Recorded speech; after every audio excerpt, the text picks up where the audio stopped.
bayangan saya makin banyak orang yang akan ke Jambi nanti karena Iya. katakan misalnya ekonomi yang terkait dengan pertambangan tadi itu kan dibuka di mana-mana lagi, Iya. pasti akan banyak orang datang berkunjung ke sana. Hotel akan bertambah.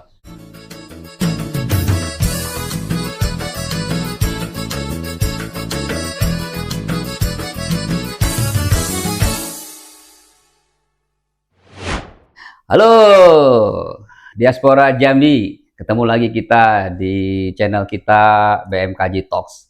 Hari ini saya agak berbeda dengan sebelumnya. Saya menggunakan nuansa merah karena dalam rangka ulang tahun RI ya ke-80. Kemudian tadi ini saya baru menghadiri acara ulang tahun ke-55 Perwajajaya. Perwajaya itu adalah perkumpulan orang-orang Jambi di Jakarta. Ya, mereka merayakan ulang tahun yang ke-55. Saya berusaha hadir di sana dan saya diselendangin, diberikan batik. Ini batik Jambi, ya. Sebagai penghargaan saya ke mereka, ini saya pakai di acara eh, top podcast hari ini.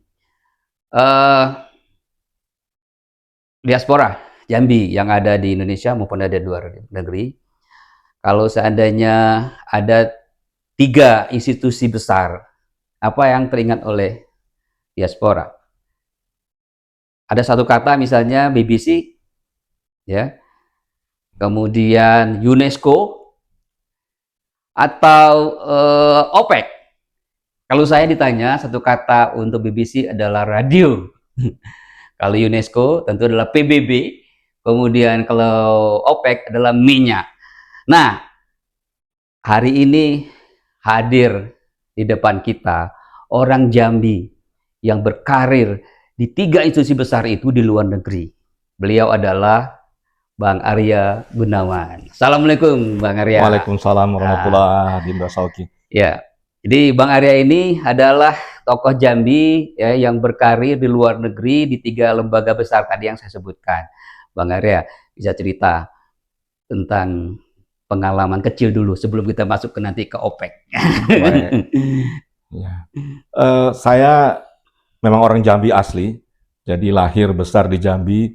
Saya lahir di kota Jambi 61 tahun yang lalu. Kemudian juga bersekolah di Jambi dari TK, SD, SMP, SMA. Baru setelah itu merantau ke Bandung melanjutkan sekolah sama kayak Adinda Sauki juga di Institut Teknologi Bandung, sama jurusannya juga. Cuma tahunnya berbeda, saya masuk tahun 82, Adinda Sauki masuk tahun 85. Ya. Ya, jadi masa kecil saya di Jambi lah. Ya, ya. Di Jambi dengan segala kenangannya ya. Zaman kita dulu kan masa kecil tuh kaya raya rasanya. Komplit, lengkap. Ya.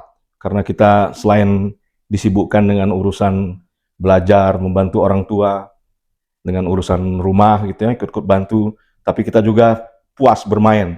Sebagai kanak-kanak, sebagai anak-anak, sebagai remaja, kita main ya. Saya juga dibesarkan dalam lingkungan seperti itu. Jadi main semua jenis permainan, hampir seluruhnya saya pernah jalani. Mulai dari apa misalnya, layang-layang misalnya, layang-layang, main kelereng, di sana dikenal dengan nama ekal ya, main ekal ya. Atau gundu atau goci ya. Kalau kawan-kawan kita yang dari daerah Jambi itu ada yang menyebut juga sebagai goci. Goci, kelereng, ekal, gundu. Ya, jadi kita main itu, main meriam bambu kalau bulan puasa, kemudian tadi main layangan tentu sudah pasti itu. Kemudian main penting itu yang penting tak kayak bambut ya. Ya, pakai kayu kecil itu ya. Main cengkling, main congkak, main congkak atau congklak, main apalah semua. Main monopoli, main ular tangga, main kartu remi, kartu domino, main catur. Jadi memang kaya raya kita di masa kecil kita itu. Terus juga kita berenang di Sungai Batanghari. Pernah berenang Sungai Batanghari? Ya, rumah tak jauh dari Sungai Batanghari, belajar berenang di situ. Kemudian apalagi main karet, yang lompat karet semua itu. Jadi rasanya masa kecil itu memang kaya raya, dan itu yang membuat saya seperti susah, bukan susah, memang tidak bisa melupakan Jambi gitu, walaupun mungkin sudah sempat bekerja di beberapa kota, beberapa tempat, tapi selalu tuh panggilan Jambi itu tidak bisa ditolak gitu. Iya, Setiap iya. tahun kita usahakan pulang ke Jambi. Jadi kira-kira itu Iya, iya, filosofinya. iya. Eh, Bang Arya, nih berarti kan masa kecil Jambi begitu mengesankan ya. Kemudian juga kan Bang Arya masuk ke dalam buku Toko 65, ya kan ya. Kemudian Bang Arya cerita Jambi ini adalah banyak mention tentang Sungai Batanghari dan pariwisata ya. Tadi ceritain berenang, belajar berenang juga di Jambi karena waktu itu belum ada kolam renang. Ya Ada kan? sebetulnya, tapi lebih dekat ke rumah. Kolam Oh, renang kan itu di dekat rumah sakit DKT itu. Jadi ada ya. kira-kira 2 kilometer, 3 kilometer. Sementara kalau Sungai Batanghari cuma paling 50 langkah udah langsung nyebur. Tapi airnya waktu itu udah masih jernih ya, nggak seperti sekarang kan ya. Oh, masih jernih ya, Iya, masih iya, jernih. iya. Ya. Apa yang kira-kira lain berkesan atau katakanlah tadi yang kaitannya disampaikan Sungai Batanghari? Ya, disitulah tadi memang Sungai Batanghari itu kan memang pusat sebenarnya, Hmm. pusat ekonomi sebetulnya. Jadi Hmm. kalau kita ingat sejarah tumbuhnya kota-kota, memang kota-kota itu selalu dimulai karena ada aliran sungai. Jadi Hmm. orang tinggal di situ, kemudian perdagangan dimulai dari situ. Jadi begitu juga sebenarnya kota Jambi ini. Jadi kota Jambi sendiri itu kan memang terletak di tepi Sungai Batanghari, dan itulah yang menghidupi warga Jambi dan menjadi semacam urat nadi untuk transportasi logistik maupun pergerakan orang ya. Iya, iya. Jadi itu merupakan eh, apa ya, eh, yang sesuatu yang sangat vital Mhm. bagi sebuah kota, termasuklah Jambi. Dan disitulah juga saya tadi di masa kecil bersama dengan teman-teman seusia gitu belajar berenang, kemudian juga pernah ikut kapal sampai ke Oh, pernah ya? ya ke sekian kilometer ke Iya, arah Aurduri itu, iya. terus pulangnya ikut dengan arus gitu. Jadi Oke. memang harusnya Jambi Sungai Sungai Batanghari Batanghari. ini menjadi salah satu yang bisa dikembangkan lebih jauh oleh pemerintah. Mungkin nanti di belakang Iya, iya, podcast ini kita bisa iya, uraikan lebih iya, jauh ketika kita sudah berbicara iya. mengenai Bang Arya, pembangunan Jambi. Bang Arya ini kan adalah cucu dari tokoh pendiri Jambi ya, betul? Betul. Nah, bisa diceritakan sedikit nggak? Kan kebanyakan orang Jambi sudah lupa tuh dengan para pendiri Jambi. Mungkin Bang Arya punya histori sejarah ya, yang bisa cerita tentang kakek ya. Ya, jadi kakek saya dari garis ibu ya, dari Iya. pihak ibu, namanya Pak Muhammad Taif Fahrudin. Mhm. Itu memang salah satu dari beberapa tokoh lama Jambi yang Mhm. ikut membantu mendirikan Provinsi Jambi. Provinsi Jambi Iya. sampai dilahirkan di tanggal 6 Januari 1957 itu Iya, ya. iya. Jadi kakek saya memanggilnya Iyah. Mhm. Iyah saya itu memang pejuang lah, jadi ikut melawan Belanda waktu di masa agresi militer Belanda, Mhm. termasuklah misalnya di tahun 49 tanggal 6 Mei persisnya, Mhm. 6 Mei 1949 itu eh, rumah rumah Iyah itu menjadi tempat perlindungan para gerilyawan kita untuk melawan Belanda itu dibom oleh tentara Belanda Iya. di pagi hari Jumat itu. Iya. Sampai kemudian salah satu anak beliau meninggal, kakak persis di atas ibu saya, Oke, namanya iya, iya. Tante Aida. Saya tidak sempat bertemu dengan almarhumah. Jadi kena pecahan bom itu, saya mendengar cerita dari kakek maupun dari ibu saya, dari paman-paman saya, itu kena pecahan bom itu dan sempat hampir putus kedua lutut almarhumah itu, kemudian diungsikan ke dalam hutan, tapi tengah malam itu sudah tidak bisa diselamatkan, jadi meninggal dan dimakamkan di tempat dia dibawa waktu itu. Jadi Itu itulah salah kira-kira satu tahun berapa tuh? tahun 49. 49 ya? Jadi Oh, tadi pas agresi agresi ya? militer Belanda Belanda ya? kedua Kedua namanya. ya? Jadi itulah mungkin setelah itu di Merlung namanya, Dusun Merlung. Merlung ya? Sekarang termasuk bagian dari Kabupaten Tanjung Jabung Barat ya. Iya. Kira-kira 2 jam dari Jambi itu. Di Merlung itulah, Merlung itu sebenarnya kampung nenek saya dari pihak ibu. Iya, Jadi iya, iya.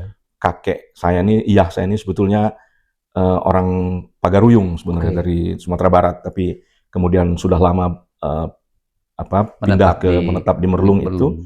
Setelah itu kemudian pindah ke Jambi dan itulah ikut bersama para penggerak, para pejuang lainnya di tahun-tahun itu setelah Indonesia merdeka itu sampai kemudian mendirikan Provinsi Jambi bersama beberapa tokoh tua lainnya itu seperti Pak Manaf, Pak Abun Jani, kemudian ada gubernur pertama kita tuh Pak Yusuf Singadikane yang Iya. kemudian menjadi teman macam saudara lah dengan Iyah saya ini, kemudian ikutlah Iyah dalam pemerintahan provinsi di awal-awal itu. Itu juga sebabnya mungkin waktu itu kami dapat rumah dinas untuk Iyah itu yang jaraknya kira-kira 150 meter dari Rumah rumah gubernur Pak ya, Gubernur itu yang di tepi rumah Sungai dinas ya? Batanghari. Oh, oke, ya, ya. Jadi itulah yang kemudian membuat saya sangat akrab dengan Sungai Batanghari Ya, ya. karena dekat betul ke yang sekarang jadi kawasan Ancol itu. Ya, ya, ya, ya. Nah, itulah tempat masa kecil saya dan kawan-kawan dengan segala jenis permainannya tadi itu, termasuk juga lah yang agak nakal-nakal sedikit ya, berantem individual maupun berantem geng antar kampung gitu. Kadang-kadang yang agak aneh itu ya, agak aneh dalam tanda petik ya, bulan puasa juga berantem gitu ya. Habis sholat tarawih kami itu berantem pergi ke pasar itu berantem dengan anak-anak dari kampung Manggis kalau nggak salah. Manggis, Jadi ya, ya. ketemunya di tengah-tengah di pasar ya, itu. ya, Jadi ya, ya. habis sholat tarawih pergi ke sana. Kalau sekarang saya ingat-ingat lagi, Masya Allah ini kenekatan yang agak nggak masuk akal ya. Kok di bulan puasa yang harusnya orang beribadah yang benar, ya maklum lah namanya anak kecil ya. Waktu itu saya mungkin kelas 1, kelas 2 SMP itu waktu itu. Iya, iya, iya. Itulah. Iya, iya, luar biasa. Jadi ini Bang Arya adalah cucu dari pejuang Jambi ya. Masih ada apa catatan-catatan lain, misalnya foto-foto segala macam di rumah masih ada? Di tempat saya sih enggak ada, tapi yang rajin mengumpulkan itu adalah salah satu paman saya, anak dari Iyah saya itu, anak dari Iyah saya itu namanya Kamal Firdaus. Adinda Sauki juga tentu mengenal beliau. Beliau yang sangat rajin mengumpulkan itu, sama satu lagi anak sulung dari Iyah saya namanya Pak Zikwan Tayyib, itu mengumpulkan dokumen-dokumen sejarah itu, foto-foto juga. Tapi kedua beliau sudah berpulang. Pak Zikwan Tayyib ini sudah berpulang sekitar 15 tahun yang silam. Kemudian om saya Pak Kamal Firdaus ini bermukim di Jogja, berpulang bulan Januari tahun ini. Jadi sekitar 7 bulan silam. Nah, ada di beliau. Mungkin suatu waktu nanti saya akan coba lihat lagi berkas-berkas itu, mungkin akan kami kumpulkan arsip-arsip itu, dan siapa tahu bisa dibuat menjadi semacam apalah buku supaya nanti bisa diketahui lebih banyak orang. Jadi mungkin ini kita bisa follow upin dengan buku, atau kita dokumentasikan foto-foto perjuangan itu, melengkapi foto-foto yang sudah ada kalau ada di Museum Jambi ya. Ya, mungkin bisa dilihat juga di situ ya. Nah, barusan kita sudah mendengarkan ya masa kecilnya Bang Arya Gunawan ya, yang hari ini hadir ya setelah lama di luar negeri. Nah, kita masuk ke yang kedua Bang Arya.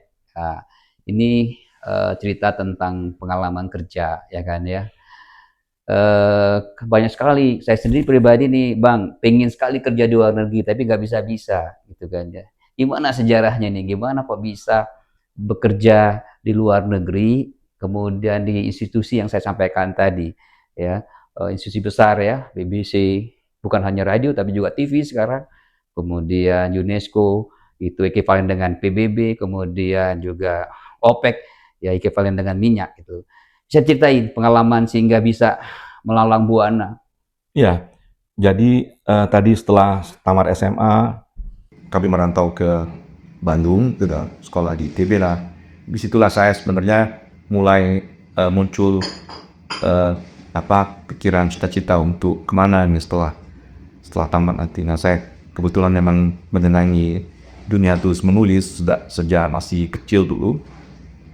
Terus saya terkira mungkin pekerjaan sebagai wartawan yang menarik, yang cocok dengan jiwa saya. Terus juga saya masa kecil itu juga sering mendengar siaran radio ya, termasuk radio BBC ya, di Australia dan BBC terutama ya. Jadi saya dengar penyiar itu kan, wah, kok kayaknya enak sekali punya pengetahuan yang banyak, terus bekerja di luar dan memberikannya kepada orang banyak. Itulah yang itu mengendap terus di dalam pikiran saya. Jadi ketinggang saya sudah di Kompas itu, DBC itu saya tahu dari teman lain bahwa DBC itu jarang buka lowongan, tapi kalau kita berminat kita kirim aja lamaran.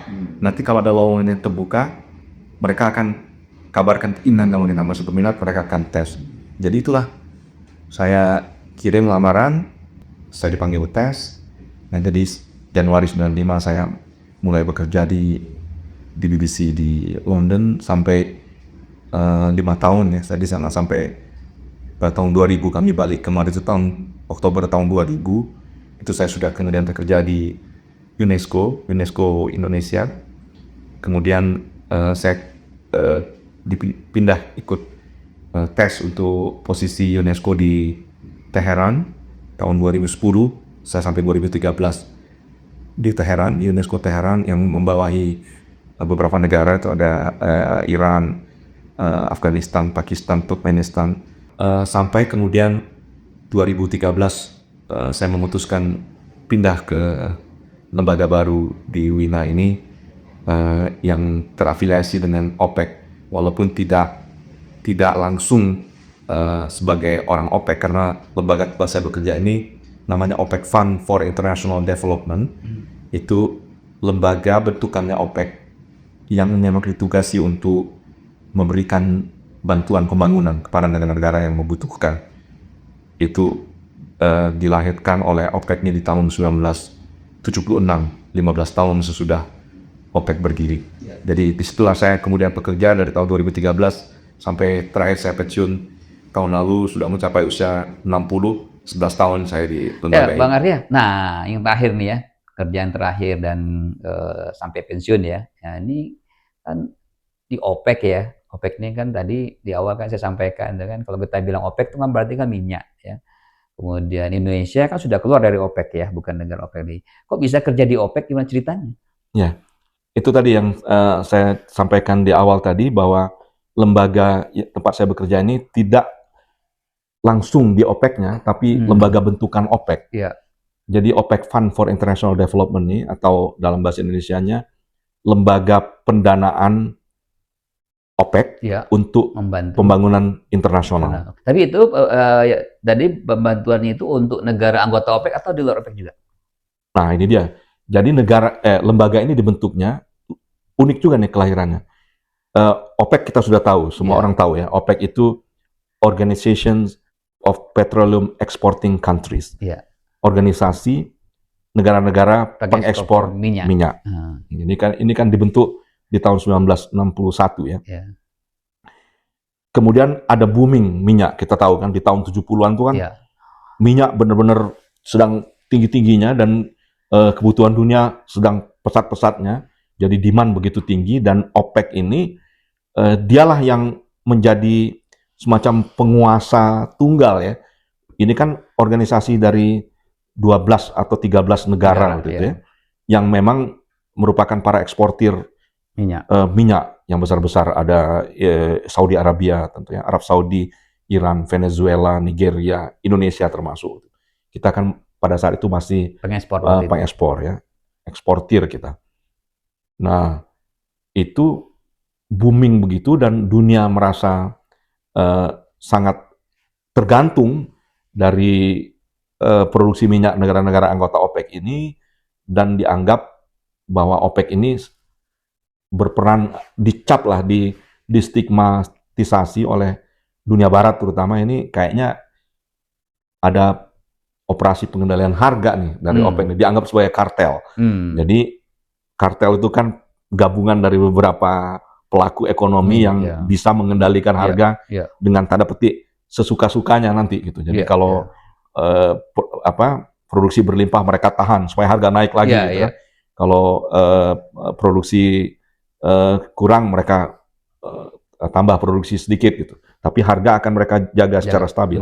Nah, itulah protes dari negara-negara barat ini yang bilang bahwa ini kayaknya ada yang nggak fair di dalam perdagangan minyak ini, kok minyak ini dikuasai oleh segelintir negara ini aja. Nah, OPEC kemudian seperti mendengarkan keluhan itu, protes itu, dan kemudian mereka memutuskan, oke, termasuk Indonesia kan, Indonesia menikmati booming minyak itu. Mungkin ingat ya zamannya Direktur Utama Pertamina itu Pak Ibnu Sutowo ya, itu ketika zamannya Pak Harto lah itu, Iya. era booming Menterinya minyak Pak Subroto. ya. Ya. Itu kan uang kita banyak lah, uang minyak Hmm. nih, makanya proses pembangunan infrastruktur itu bisa berlangsung relatif eh, lancar ya.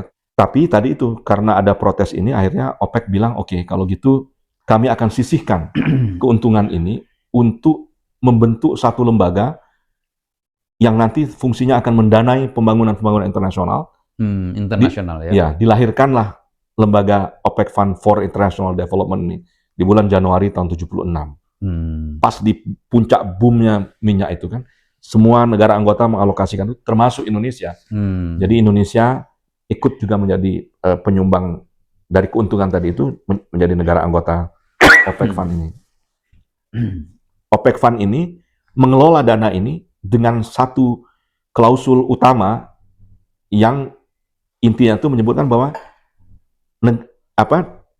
dana yang dikumpulkan oleh lembaga ini akan disalurkan ke negara-negara berkembang yang membutuhkan untuk pembangunan mereka, infrastruktur, pendidikan, kesehatan, macam-macam ya, pertanian, itu untuk negara-negara yang membutuhkan lah, negara-negara berkembang. Dan tidak boleh diterima atau dinikmati oleh negara-negara anggota OPEC Fund ini. Okay. Jadi itu persyaratnya, kecuali untuk kondisi-kondisi yang khusus kayak emergensi, kayak bantuan kemanusiaan, termasuk bencana alam. Ya, Nah, waktu tsunami itu boleh. OPEC Fund ini ikut memberikan bantuan. Itu boleh. Tapi untuk program-program pembangunan tidak boleh. Benar-benar hanya dikhususkan untuk disalurkan ke negara-negara berkembang. Makanya fokusnya kemudian di Afrika ya. Fokus OPEC Fund ini memberikan pinjaman. Jadi OPEC Fund ini miriplah dengan World Bank ya, dengan Bank Dunia atau Asian Development Bank yang berpusat di Manila, kalau World Bank di Washington DC, atau Islamic Development Bank yang ada di Jeddah di Arab Saudi. Fungsinya adalah uang negara anggota dikumpulkan, dikelola, disalurkan kembali, dipinjamkan ke negara-negara yang membutuhkan, baik itu G2G, jadi dengan jaminan pemerintah, itu namanya program itu disebut pinjaman untuk public sector. Jadi akan ada garansi dari pemerintah negara peminjam, kalau ada apa-apa mereka akan menanggung ini. Atau private sector juga bisa meminjam. Jadi OPEC Fund ini punya sayap yang namanya pinjaman untuk private sector. Itu biasanya tenurnya, masa pinjamannya lebih pendek, bunga lebih tinggi. Biasalah kalau private ya, mereka untuk usaha komersial lah, tanda petik ya. Tenurnya mungkin 5 tahun, 4 tahun, dengan bunga yang mungkin bisa 4%, 5% dibandingkan dengan yang public sector tadi dengan bunga yang relatif jauh lebih rendah, mungkin 2%. Tapi tenornya lama, 20 tahun, 25 tahun. Itulah yang dilakukan oleh lembaga tempat saya bekerja terakhir ini. Diaspora Jambi, baik ada di Indonesia maupun di luar negeri. Kita coba tanyakan ke Bang Arya juga nih ya. Nah, banyak tentu orang Jambi yang ingin kerja di luar negeri ya dan ya. Nah, pertanyaannya adalah apa yang membuat Bang Arya itu bisa ke luar negeri bekerja? Skill apa yang khusus? Kita kemudian kalau seandainya orang Jambi mau ke luar negeri bekerja, apa syaratnya sehingga dia bisa diterima di luar negeri? Kompetensi apa yang harus dimiliki? Ya, saya kira memang yang pertama tuh perdalam skill yang kita punya. Ya. Jadi kalau kita merasa kita bidang keahlian kita di bidang tertentu, katakan misalkan keuangan atau di bidang teknologi informasi, di bidang apapun lah, itu benar-benar kita kuasai betul bidang itu. Dan kalau memang kita sudah punya niat atau minat untuk mencoba mengadu peruntungan di negeri atau di negeri orang, ya kita rajin-rajin carilah tempat, carilah. Kalau kelihatan ada posisi yang lowong di situ, jangan ragu-ragu, masukkan lamaran, siapkan diri, ikuti prosesnya dengan benar, dan ya terakhir ya memang tentu jangan putus berdoa atau minta doa dari orang tua untuk mudah-mudahan dimudahkan dan sukses mengikuti kompetisi itu ya, karena saya yakin orang kita ini bagus-bagus kok ininya, komitmennya bagus. Orang kita ini termasuk yang disenangi tanda petik ya di tengah-tengah bangsa-bangsa lain tuh. Kalau kita bekerja di lembaga internasional tuh di beberapa tempat yang sudah saya lihat ini, orang kita tuh tidak terlalu banyak cincong. Mungkin di satu pihak agak negatif juga ya, karena kita seolah-olah terkesan seperti nerimo aja. Tapi orang senang bekerja dengan kita karena kita Tidak banyak tuntut dan jarang macam-macam. protes, tidak menuntut macam-macam. Kita fokus aja kerja di bidang kita itu, apa yang diminta oleh atasan kita, apa yang diminta oleh lembaga kita, yang menjadi kewajiban kita siapkan, kita deliver.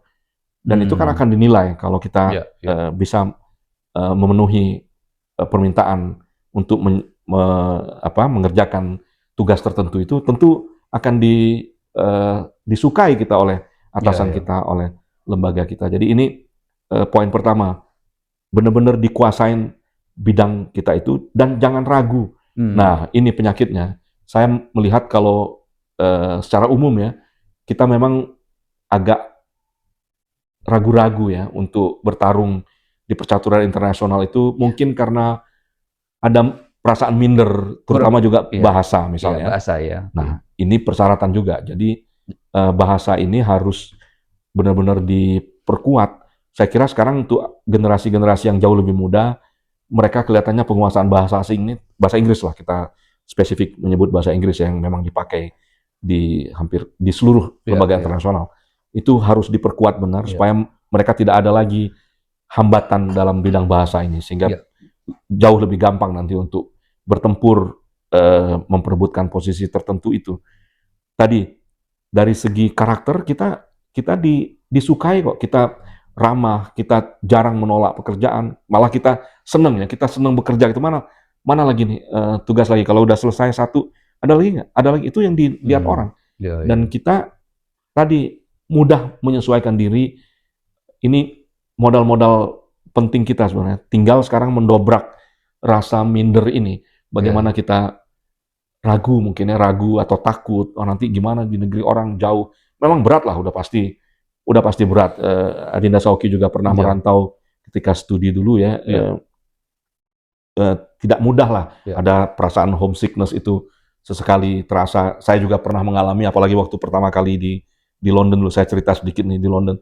Mungkin boleh ditanya nanti ke orang rumah saya, bagaimana suka sedih gitu, terutama kalau musim dingin ya. Musim dingin kan siangnya itu lama ya, jam panjang ya. Siang pendek, jadi siangnya pendek. Jadi jam 7:30, 8 berangkat tuh masih agak gelap tuh. Pulang jam 5, jam 6 di rumah udah gelap lagi gitu. Karena kan siangnya dari jam 7, jam 8 sampai jam 4 sore gitu. Kalau pas bulan Ramadan sih enak, jadi durasi Ramadan kita pendek. Dingin nggak bisa kemana-mana ya, terbatas ya. Dingin, nah, jadi kok jauh banget, terbangnya sekian puluh jam gitu, 20-23 jam, terbang jauh. Orang tua di tanah air, kita jauh gitu. Terus lagi dingin-dingin, mana soto Betawi, mana tempoyak, mana pempek ya, mana pempek, nggak ada kan. Itu ini banget, tapi lama-lama oh ini tuh bagian dari yang nggak enaknya nih. Jadi kita harus pisahkan gitu. Jadi kita lihat ini yang nggak enak nih, homesickness-nya jauh, rindu keluarga, rindu makanan. Tapi di lain pihak kita lagi berkarir nih, kita lagi membangun masa depan kita yang juga nanti insya Allah menjadi masa depan anak-anak kita, dan juga menjadi contoh bagi orang-orang yang mungkin nanti yang bukan saudara, bukan kawan kita, tapi mereka melihat kita, kok ada orang yang bisa bekerja di lembaga ini, ada yang bisa bekerja di UNESCO, ada yang bisa bekerja di Bank Dunia. Gimana nih kok dia menjadi tanda petik lah role model gitu. Ini teladan nih, ikutin, kok bisa nih. Nah, kita ini memang masih sangat rendah tingkat keterwakilan kita. Indonesia ini termasuk salah satu negara yang underrepresented ya dalam bahasa internasional. Jadi di lembaga internasional tuh rasionya sedikit sekali dibanding dengan jumlah penduduk kita gitu. Kalau saya tidak salah ingat, dulu pernah ada data, lupa saya siapa yang mengeluarkan, sekitar 1.000 sampai 1.500 orang lembaga yang bekerja di lembaga internasional dari warga kita ini. Bayangkan perbandingan dengan penduduk kita yang 280 juta ini kan sangat sedikit. Bandingkan misalnya negara-negara lain kayak negara-negara Afrika, kayak India, Pakistan, itu banyak sekali mereka. Mungkin juga karena mereka tidak punya hambatan bahasa ya. Kayak India itu kan mereka bekas negara Commonwealth-nya, Commonwealth. jajahannya Inggris gitu. Siap. Nah, itu harus ini bisa, intinya kita bisa bertarung. Ya, ya. Tapi memang perlu disiapkan tadi itu, mental harus siap, dan juga tadi skill harus ditingkatkan. Bisa kok, dan insya Allah akan makin banyak di tahun-tahun ke depan ini Ya. warga kita yang bekerja di berbagai lembaga internasional, makin banyak terbuka kok. Ya. Baik, Bang Arya. Nah, kita masuk ke Jambi sekarang, ya kan? Nah, sekarang Bang Arya, kapan terakhir ke Jambi? Terakhir ke Jambi tahun lalu ya. Tahun lalu ya. Apa yang dilihat di Jambi waktu kunjungan terakhir? Ya, banyak perubahan memang, tapi perubahan itu kami hampir setiap tahun balik ke Jambi ya. Itu agak stagnan dalam beberapa tahun terakhir ini. Dulu memang terasa tuh di tahun-tahun 90 awal ya. Itu kelihatan sekali percepatannya tuh tampak gitu. Nah, belakangan ini saya tidak tahu data persisnya ya, tapi berdasarkan apa yang tampak. Kalau saya jalan kemana, jalan ke pasar, jalan ke pusat kota Jambi itu, kemudian ke dekat kantor gubernur di Tanahpura, kemana lagi gitu. Itu tidak sepesat sekitar 15-20 tahun yang lalu ya, ketika percepatan itu dimulai.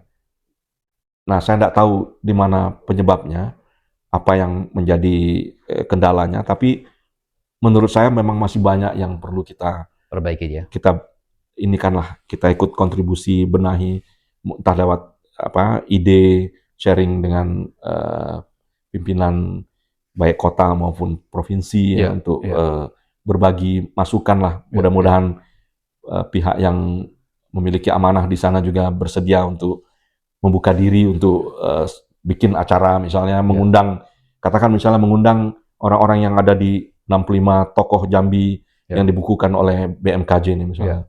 Siapa yang bisa datang gitu, brainstorming untuk mendapatkan ide-ide penting yang barangkali bisa dipertimbangkan untuk diterapkan di sana. Kan banyak sekali sebenarnya tokoh nih, para diaspora ini yang memang punya pemikiran yang sangat gemilang. Saya ingat misalnya ada siapa yang di Batam, Pak Rahman Usman, yang memiliki ide banyak sekali untuk mengembangkan terutama pariwisata Jambi ya. Ini kan perlu kita tampung ide-ide seperti ini, dan juga saya lihat relatif tadi percepatannya tuh kok agak stagnan. Katakan misalnya saya terakhir ke Candi Moro Jambi itu mungkin 2022 kali ya. Sebelumnya 5 atau 6 tahun sebelumnya. Terakhir itu 2022 atau 2023, lupa saya. Pergi lagi ke Candi Moro Jambi itu. Nggak terlalu banyak perubahan. Jadi ini padahal kan ini ikon ya, yang sangat ikon dunia. Iya, bukan hanya Indonesia, dunia. Bagaimana ikon ini bisa dikembangkan? Itu kan sebenarnya potensinya besar sekali ya. Sangat besar. Tinggal bagaimana kita mengemasnya, menjualnya, menyiapkan infrastrukturnya. Katakan misalnya jalan ke sana diperbaiki, semua fasilitas pendukung di sekitar situ, kemudian dipromosikan dengan sungguh-sungguh ke berbagai saluran gitu. Saya kira sangat berpotensi untuk menarik wisatawan yang ujungnya kan akan mempertinggi PAD daerah, dan juga tadi meningkatkan image Jambi ya, yang orang mungkin tidak terlalu banyak yang mengenal Jambi, tanda petik ya. Tapi ketika kita jual ada ikon seperti itu, bukan tidak bisa, kita juga punya banyak sumber daya alam yang lain. Itu baru Muaro Jambi, belum lagi Kerinci. Kita tahu kan di Kerinci begitu banyak tempat yang bisa dieksplor dan dieksploit, dieksploitasi ya. Kebun tehnya, kemudian gunung Kerinci, pemandangan alam, air terjunnya segala macam, Masya Allah, itu kan tidak terkira ya. Bagaimana nih kita harus mengemasnya? Satu lagi, karena saya anak Sungai Batanghari ya, tadi masa kecil saya dihabiskan di tepi Sungai Batanghari dan di Sungai Batanghari. Itu tuh ada tradisi lomba perahu 17 Agustusan ya. Saya tidak tahu sekarang apakah masih berlangsung atau tidak. Tapi itu kalau dikemas dengan baik kan menarik itu, orang misalnya diajak situ, kemudian dia bawa paket tur sekalian ke Muaro Jambi misalnya. Kemudian kalau pas lagi musim buah-buahan bawa ke Kumpe atau kemana gitu, lihat durian Kumpe atau lihat apalah nanti yang bisa disatukan dengan paket itu. Dan sekarang terbukti ya 2 bulan lalu kan yang di Riau itu ya. pacu jalur Ya. pacu jalur itu kan. Jadi sebenarnya lama udah dilakukan di Jambi. Makanya tiba-tiba kok jadi mendunia gitu. Semua orang banyak sekali selebritis yang ngikut gerakan anak kecil yang di depan perahu itu kan. Yang gini. Bukan main. Ini momentum ini kan harus diambil sebetulnya. Kalau dari dulu itu digarap di integrated tour package gitu ya, paket tour yang terintegrasi mulai dari wisata Sungai Batanghari, wisata kulinernya, wisata ke Muaro Jambi, kalau mereka punya waktu lebih banyak lagi, pergi jalan darat 8 jam, 9 jam sampai ke Kerinci misalnya, memang sangat disayangkan ya belum ada fasilitas yang lebih memudahkan, kecuali kalau mereka mau pergi lewat Padang. Kan semestinya bisa. Itulah mungkin yang terfikir di kami gitu. Luar biasa. Jadi diaspora, jadi masukan dari Bang Arya tadi luar biasa ya. Pertama adalah Sungai Batanghari, kemudian Candi Muara Jambi, kemudian benchmark tentang transportasi, ya, kemudian juga overhaul dari pariwisata ya tadi. Nah, Bang Arya, yang belum disinggung adalah masalah sumber daya manusia. Nah, gimana pandangan Bang Arya terhadap sumber daya manusia Jambi dan bagaimana cara meningkatkan kapasitas supaya orang-orang Jambi ini bisa lebih baik, lebih sukses? Ini pertanyaan yang bukan main nih, magnitude-nya besar sekali nih. Karena kita udah masuk ke intinya ya, ke core-nya kan itu di mana-mana ya. Bukan hanya di Jambi, kalau kita tarik ke tingkat nasional juga persoalan nasional secara keseluruhan ya. Bagaimana beratnya kita meningkatkan kemampuan SDM kita nih, dan ini program yang sangat-sangat besar, nggak tahu sampai kapan kita harus melakukan ini supaya bisa kelihatan hasil nyatanya gitu. Tapi kalau kita spesifik gini, untuk tingkat nasional ya tadi kita sudah membahas soal pertarungan di lembaga-lembaga internasional ya. Itu kan mestinya digarap dengan serius. Tadi saya lupa menyinggung itu, bahwa sekarang kan kami yang bekerja di lembaga internasional ini sebagian besar kan bertarung sendiri ya. Tidak ada bantuan, kita menyiapkan diri sendiri. Padahal ini kan sebenarnya bisa diprogram. Betul. Ada beberapa negara yang memang memprogram ini. Katakan misalnya Cina. Cina itu memprogram. Saya pernah di tahun 2016 tuh saya pernah mengikuti kursus kepemimpinan ya, leadership yang diselenggarakan oleh Wharton School. Wharton School ini salah satu sekolah manajemen dan kepemimpinan terbaik yang ada di Amerika ya. Itu diadakan di Paris, di kantor pusatnya OECD. OECD itu organisasi kerjasama ekonomi yang Indonesia sekarang sedang menjajaki untuk bisa masuk sebagai anggotanya ya. Walaupun masih ada persoalan sedikit tuh, katanya ada vetonya Israel segala macam itu, yang saya tidak tahu detail lah, tapi akan ada aspek itu. Nah, itu diadakan di situ. Saya kaget tuh karena dalam batch saya itu ada kira-kira 20-an orang gitu, 20 atau 25 orang pesertanya itu. Saya dikirim oleh OPEC Fund for International Development ini. Itu peserta dari Cina tuh cukup banyak di situ. Saya bilang, kok hebat banget nih, saya tanya, ini kok bisa nih? Ternyata memang mereka mentargetkan, memprogramkan. Pemerintahnya itu menyiapkan program itu untuk memperbanyak keterwakilan mereka di lembaga-lembaga internasional. Karena mereka mau main di situ nanti untuk ikut membentuk, mendevelop kebijakan-kebijakan internasional. Jadi nanti mereka, saya memperkirakan orang-orang yang sekarang, yang kemarin tahun 2016 itu ikut di acara yang sama dengan saya itu, mungkin sekarang udah ada yang bekerja di beberapa lembaga internasional barangkali. Nanti suatu ketika akan menjadi pimpinan atau paling tidak orang yang di inner circle-nya pemimpin lembaga itu gitu. Untuk merumuskan kebijakan-kebijakan yang tentu nanti akan membawa keuntungan bagi negaranya. Nah, ini kan bisa disiapkan. Nah, saya membayangkan ada nih program seperti ini untuk tingkat nasional. Katakan misalnya Kementerian Luar Negeri bekerja sama dengan Bappenas misalnya, atau mana lagi dengan Pemda tertentu, katakan Pemda DKI misalnya, atau DKJ lah sekarang, apapun lah namanya. Dibikin tuh pipeline. Kita identifikasi orang-orang yang mungkin sudah berkarir 5, 6, 7 tahun itu. Kita lihat nih orang ini punya minat nggak? Apa keahlian dia? dia mau nggak kerja di luar negeri, bagaimana kemampuan bahasa dia. Disiapkan, sudah kita identifikasi orang ini oke, kita bikin program khusus, taruh dia di pipeline itu, katakan 200 orang misalnya. Kita garap dengan kerjasama antar lembaga, antar kementerian tadi ini, dibikin program khususnya, katakan misalnya mereka belajar bagaimana geopolitik internasional, bagaimana sejarah lembaga-lembaga kerjasama internasional, bagaimana peran masing-masing lembaga itu, apa yang dibutuhkan di sana, bagaimana nanti Indonesia bisa ikut menyumbang berperan di situ, itu kan bisa disiapkan. Nah, untuk kasus kalau kita masuk ke zoom in ke Jambi yang lebih spesifik, saya kira kan banyak nih sebenarnya orang-orang Jambi yang juga berpotensi. Yakin saya, karena saya lihat ada beberapa lulusan-lulusan dari sekolah-sekolah menengah kita yang kemudian bisa terus berkarir di tataran nasional paling tidak ya. Ini kan bisa digarap dari awal nih. Orang-orang yang sudah kita lihat tadi dengan pola yang sama yang barusan saya bilang tadi, bikin identifikasi dulu, bikin pipeline-nya, kasih mereka kesempatan, kasih pendidikan khusus ya, pendidikan sampingan, kerjasama Pemda, mendatangkan pelatih khusus nanti yang menyiapkan mereka.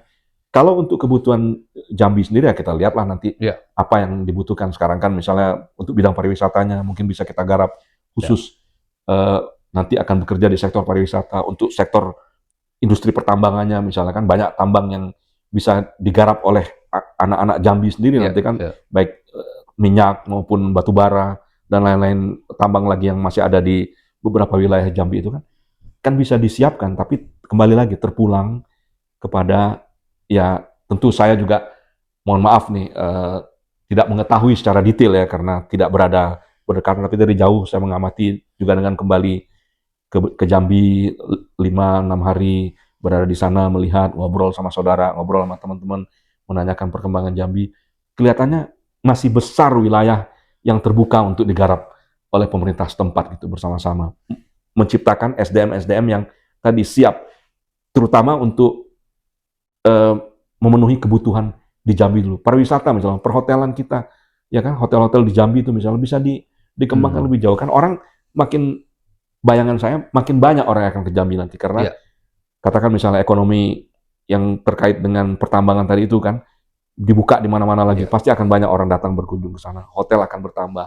Kemudian pariwisata bukan untuk menampung orang bekerja, tapi turis yang mau datang ke Jambi, mau ke Muaro Jambi tadi. Ini kan membutuhkan dukungan dari SDM yang cukup. Kalau nggak tuh orang juga akan cepat balik badan gitu. Ini ngapain kok? Kayaknya nggak siap nih. Sayang sebenarnya. Dan saya yakin bisa kok. Bisa. Diaspora, kita sudah di ujung acara ya. Ada cukup lama kita diskusi, tentu waktunya tidak cukup Bang Arya ya. Nah, tapi ada satu challenge ya sebelum kita tutup. Challenge ini sebenarnya Bang Arya jadi role model ya. Role model orang Indonesia, orang Jambi yang kerja di lembaga internasional ya kan. Bagaimana caranya kita menduplikasi Bang Arya tadi? Tadi Bang Arya sudah spill sedikit ya. Artinya bisa disiapkan, diplan. Kan Bang Arya waktu kerja kan unplanned kan ya, tidak disiapkan oleh seseorang pun ya, tidak ada lembaga pemerintah. Sekarang saya challenge ya. Bang Arya kan punya banyak koneksi dengan lembaga internasional. Kemudian banyak juga koneksi dengan orang-orang Indonesia yang bekerja di sana, sekarang udah pensiun. Bisa nggak sekarang mereka kita kumpulkan, kita buat pelatihan apapun namanya, kita lakukan di Sahejo? Secara prinsip insya Allah bisa ya. Insya Allah bisa, karena memang ada tuh kesempatan untuk meminta bantuan mereka untuk berbagi lah seperti yang saya lakukan kan sekarang. Bisa dilakukan online juga kalau mereka lagi di luar gitu kan. Sangat terbuka secara prinsip. Tapi secara teknis mungkin nanti perlu kita rumuskan lebih jauh. Karena kan banyak juga kawan-kawan lain, katakan misalnya di tokoh Jambi ini kan ada orang-orang seperti Pak Sastra Wijaya gitu yang juga kebetulan adik kelas saya di Saverius, maupun juga di Kompas Jakarta maupun di BBC di London, kami sama-sama semua tuh. Sekarang Pak Sastra masih di Melbourne ya. Kemudian ada ponakan Dinda Sauki juga di yang di Melbourne juga kan. Melbourne ya. Di Melbourne ya, di Australia lah, nggak tahu perguruan tingginya. Sebagai peneliti di sana kan. Jadi ini bisa kita kumpulkan dan kita bisa sharing seperti ini aja. Mudah-mudahan sudah sebagai tahap awal ya, cukup baik untuk memberikan Oke. Ya. motivasi awal bagi mereka. Oh, ternyata ada ya kesempatan seperti ini. Terbuka ya peluang, tinggal sekarang harus diikuti ya dengan langkah Ya. berikut tadi itu Ya. persiapan yang benar-benar matang. Syukur-syukur bisa terintegrasi, dijadikan program resmi Ya. oleh pemerintah, baik daerah maupun pusat ya. tadi Ya. itu. Ya. Itu. Ya. Ya, saya bayangkan gini Bang Arya, kan sekarang kan kalau seandainya pas job fair, itu kan ada jutaan, ribuan orang yang melamar, yang terima hanya beberapa orang, ya kan ya. Nah, kalau seandainya Bang Arya dan kawan-kawan yang lain ini yang sudah berhasil bekerja di lembaga internasional ini, kan role model ya.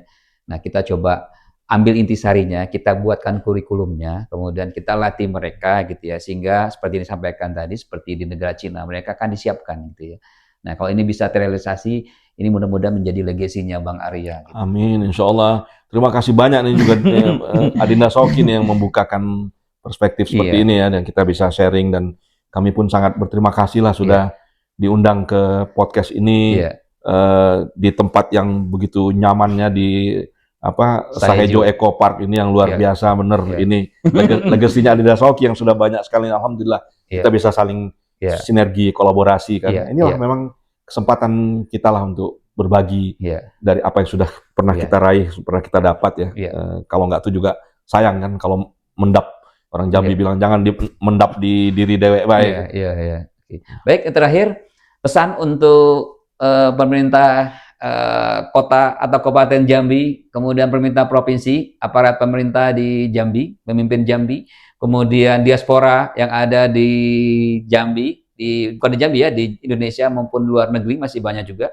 Kemudian untuk anak-anak muda Jambi yang sedang bersekolah ya, baik di Jawa ya, di Indonesia, bahkan di luar negeri juga yang dapat beasiswa gitu ya. Pemuda-pemuda yang sekarang struggle mencari pekerjaan, susah mencari pekerjaan gitu ya. Apa kira-kira closing statement untuk mereka semua? Silakan. Ya, kalau untuk pemerintah daerah Jambi ya, kita ambil secara umum aja lah ya. Tadi itu begitu banyak potensi yang masih bisa digarap oleh para pemegang amanah di tingkat provinsi maupun di tingkat kota madya maupun di tingkat kabupaten yang ada di Jambi ini.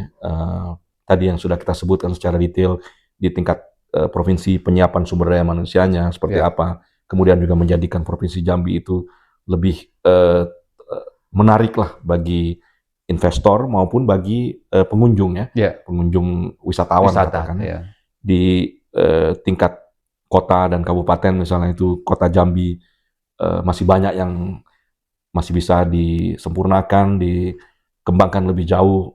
Tadi detailnya sudah kita bicarakan lah soal Candi Muaro Jambi, memanfaatkan Sungai Batanghari, terus persiapan sumber daya yang bisa untuk menjadi pendukung berkembangnya ekonomi Jambi ke depan ini. Itu mungkin itulah ininya, sangat banyak peluang itu terbuka. Tinggal terpulang kepada para pemegang amanah inilah untuk terus jangan bosan-bosan untuk terus berkarya, insya Allah dimudahkan ya. Kemudian untuk para diaspora kita di luar negeri terutama, ini memang kita sama-sama tahulah, kita sama-sama pernah punya pengalaman menjadi perwakilan Indonesia di negeri orang ya. Dan ini kadang-kadang tidak kita sadari sebetulnya kita sedang memainkan peran yang tidak ringan gitu. Karena kalau kita salah langkah, apalagi kalau melakukan sesuatu yang tidak benar, itu tentu bukan hanya individu yang bersangkutan yang tercoreng, tapi bangsa orang begitu lihat ini, oh Indonesia. Nah ini kan orang jadi tidak respect ya. Kita tahu dalam 2-3 bulan terakhir ini kan ada beberapa kasus di negara tertentu ya yang agak membuat kita prihatin tuh, jangan sampai lah, karena itu nanti bisa menyulitkan. Begitu stigma itu udah muncul, walaupun terjadi di satu negara, tapi kan itu dunia sudah tidak berbatas begini, orang tahu Indonesia nih, janganlah. Karena selama ini citra Indonesia itu sangat baik ya, sangat baik. Tadi itu kita dikenal sebagai bangsa yang ramah, yang gampang diajak kerjasama, gampang beradaptasi.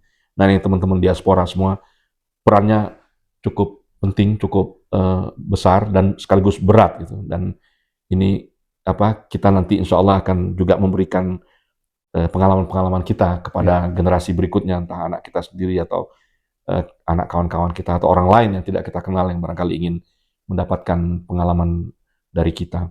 Nah, kemudian untuk generasi muda yang memang sekarang dalam posisi mungkin tidak terlalu ideal ya, kita lihat betapa prihatin kita melihat pemandangan beberapa kejadian lah ya, Iya. dalam 4-5 bulan terakhir nih sering muncul di sosial media itu orang antrian sampai ribuan gitu ya, sepanjang itu pakai drone itu orang men-shootnya ya, mengambil gambarnya itu, videonya itu.